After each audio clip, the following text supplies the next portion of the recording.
SpongeBob! SpongeBob!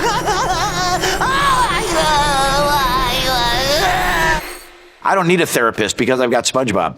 Watching SpongeBob growing up will always be a fond memory for me. But what I never thought about all those years is just how much the voice makes the character. Can you imagine any other voice for Shrek? This is the part where you run away. Or Woody? So listen, no one's getting replaced. Or Homer Simpson? Hey, little Homer. The voice is the personality, the soul of the character that makes them who they are and who we love. A character like SpongeBob is really hyperactive, but he also has really quiet moments where he doubts himself. I feel like a failure, Gary. And you also have those moments where he's really yelling his head off. This is Tom Kenny, and Nickelodeon didn't want him. In fact, they barely knew who he was. I kind of began my career in stand-up where I did a lot of characters and things like that. I was, when I was still auditioning for a lot of on-camera TV commercials and stuff. Tom had worked with Steven before in Rocko's Modern Life. You greasy plate jockey!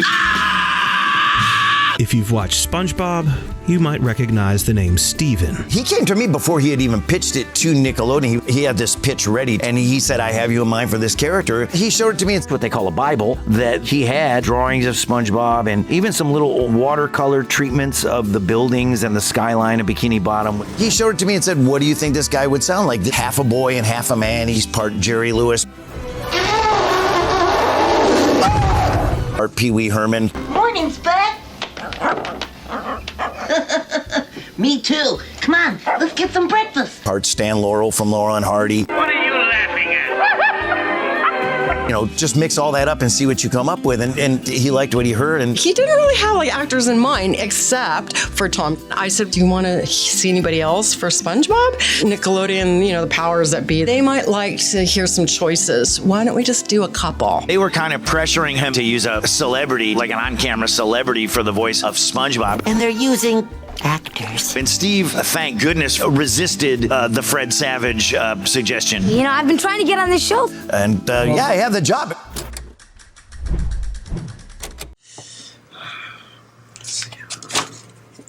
While working for Nickelodeon on Rocko's Modern Life, Hillenburg started thinking about an ocean-themed cartoon. Steven loved the sea and studied marine biology and the sciences, but he also studied art. My interest in the ocean was sparked early on by the undersea world of Jacques Cousteau, which aired on television in the 60s. No one had ever seen anything like that. It was just like landing on the moon for me. I came up with this idea of doing this comic book called The Intertidal Zone, and it starred basically all these invertebrate sea creatures from the tide pools in Southern California, such as a sea star, barnacles, shore crabs, and actually the host was a sponge named Bob, but not like SpongeBob. He was a natural-looking sponge. I wanted to do an undersea show, but they didn't really have an idea that I'd want to torture myself over for several seasons.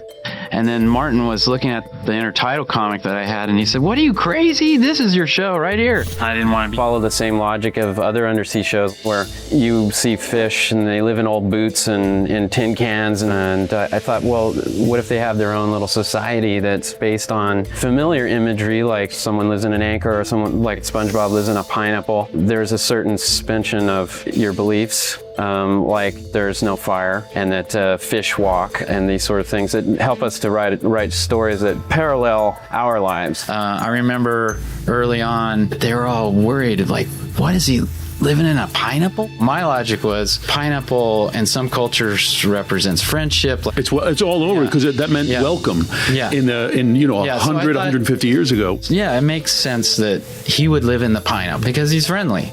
Hillenburg had his concept for the show, but there was no guarantee Nickelodeon would go for it. I think it's harder to sell it without a film. When you just show people drawings and you're trying to explain, this is like Charlie Chaplin. He's an innocent sponge who lives in this town called Bikini Bottom. Yeah, I think there was a lot of questioning. I'd say one of the cardinal rules when you're pitching is to just get people in the room to laugh, get their attention, get them excited. Ultimately, the day came. It was time to pitch the show. And he had on his Hawaiian shirt. He had this whole underwater terrarium with little models of the characters. He had artwork. He had Hawaiian music playing. I had this recorded version of the theme song just with me singing into a tape recorder, and I implanted it into the shell so that when you lift it up, it plays theme song. He put on a performance which I wish I had on tape. It was like, oh my God, this guy is good. He is funny. He was doing the voices. He was doing the sound effects. The only reason after the pilot pitch that we took a few minutes to step outside is that we were exhausted from laughing, and we really just had to calm down because we wanted to have some modicum of control of the process. Door opened and Albie walked in. He's like, "Okay, it was great. Let's do it." Piece of cake. I owe a lot to Albie because I know he advocated for us and he thought it was funny. So he goes back to New York and he says, I saw this thing about a sponge. Then I gave us the money to make the pilot. And then once you see the pilot, that's it. Nickelodeon fast-tracked the first season of the show, calling it SpongeBoy Ahoy. SpongeBoy me Bob! The idea of a sink sponge instead of the natural sponge, I immediately locked on to. But there was one problem. The name SpongeBoy was already trademarked for a cleaning mop.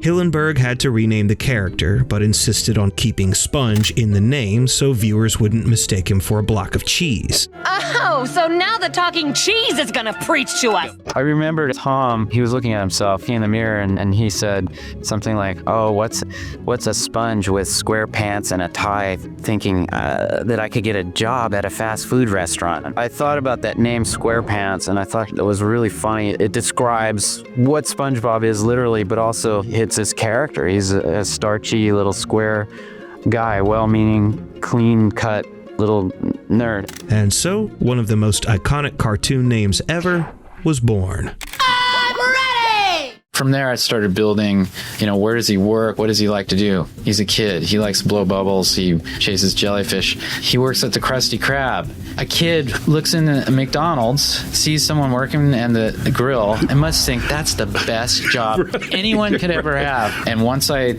started locking into that, the weirdo sponge, innocent like a and child, naive, I could see humor coming from that. This concept of taking a childish character and immersing him in a grown-up context was a problem for the network. Back when Nickelodeon picked the pilot, there was talk about, our winning formula is animation about kids, and they said, we want you to put SpongeBob in school and have parents. And I basically said, no, I'm not going to do that. That's not my idea. My idea is that it's this kid that's an adult and he has a job and he lives in a house. He's autonomous from his parents. And I was willing to walk based on that because I didn't want to make the show I didn't see. My concession was, I'm not going to change the entire context of the show, but I will bring parents into an episode. They'll come visit. And then a positive thing for me that came out of it was I said, well, what if he goes to boating school? That's an adult pursuit, and it brings in a new character, Mrs. Puff, who I love, and added an aspect to the show. And it's kind of like a parable in that little kids get something out of it because it's got subversive, cutesy stuff, and adults get something out of it that totally unrecognized by 5-year-olds. Everybody gets something out of it. One thing I notice is that people will often go, oh, the great thing about SpongeBob is that he's never depressed. He's always wide-eyed optimist. And that's really not true. SpongeBob gets his legs kicked out from under him a lot on the show and just loses it. But then he comes back because he has this irrepressible spirit. So I think it's more irrepressibility than optimism that makes that people respond to with him. And respond to him? That was an understatement. SpongeBob, a children's programming sensation. It airs around the world and has raked in numerous awards. The show has become a cultural phenomenon. One of the most successful shows in history. By 2001, it was the most popular kids' TV show in all of television, with 15 million weekly viewers, beating out Pokemon, which previously held the throne. The show's first 3 seasons are known as the Golden Era, which included iconic episodes like Pizza Delivery, Band Geeks, and Tea at the Tree Dome. Hillenburg was heavily involved in writing and directing, and he helped shape the show's perfect balance between goofy humor and subtle satire. By 2004, Season 3 was over, and the Golden Era was capped with the movie. bigger, squarier, spongier. The SpongeBob SquarePants movie. Which was also a massive success, grossing $140 million. And Hillenburg felt this would have been the perfect time to end on top. After doing almost 200 episodes, it's like welcome challenge, because we've been doing 11-minute shorts for so long, and so the challenge of making it still feel like a SpongeBob show but go for 85 minutes it's fun, it's exciting. After the movie, I had pretty much decided that I was going to step back. I think he was, like the rest of us, just a little nervous. They worry that if the show ran for too long, it would have to include increasingly ridiculous plots and humor for the sake of novelty, which would gradually ruin the quality of the show. SpongeBob was just one of those shows where the right elements and the right people were at the right place at the right time. Meanwhile, Nickelodeon was making hundreds of millions each year from the show, and there was no way they were going to stop it. And respect to Hillenburg. He had his artistic integrity, so he walked. Instead of subtle wit, episodes relied on shock humor and mean-spirited slapstick.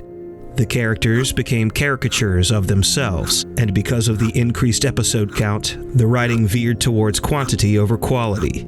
And despite criticisms from viewers, it would take 10 years before a change would happen. The SpongeBob movie, Sponge Out of Water, in 3D. Mr. Super Awesomeness, take him down. Hillenburg announced his return, not only for a second movie, but to the show, staying on from season 9B through season 12. Although he wasn't actively writing the same way he used to, and honestly, it would never be the golden era again, many fans did admire the difference he made. It kind of reminds me of when MJ returned to the Wizards after retiring in his prime. No matter the era, you just have to love and respect the greats. And more importantly, the legacy they leave behind. Well, Steven Hillenburg, the creator of the international hit SpongeBob SquarePants, has died. Hillenburg died following a battle with ALS, also known as Lou Gehrig's disease. Hillenburg was 57 years old. Well, the whole show, everything we do is dedicated to Steve. He didn't care about money and profits. He just wanted to make something good and make something funny. He handed me this lottery scratcher that let me connect with multiple generations of people on a really positive level. We constantly get people at our tables saying thank you for our childhood. Those people now have kids. It's this multi-generational thing. I'm never going to stop voicing SpongeBob. I love what I do. As an adult, it's easy to be a pessimist. But whenever I hear that iconic voice, it reminds me of childhood, a time and a mindset where we dared to be an optimist. SpongeBob is the part of everybody that wants to believe that if you approach the world with energy and enthusiasm, every day will be the best day ever. I'm Adam. This is Screen Puff. If you like this, check out the next video on the screen. And as always, thank you for watching.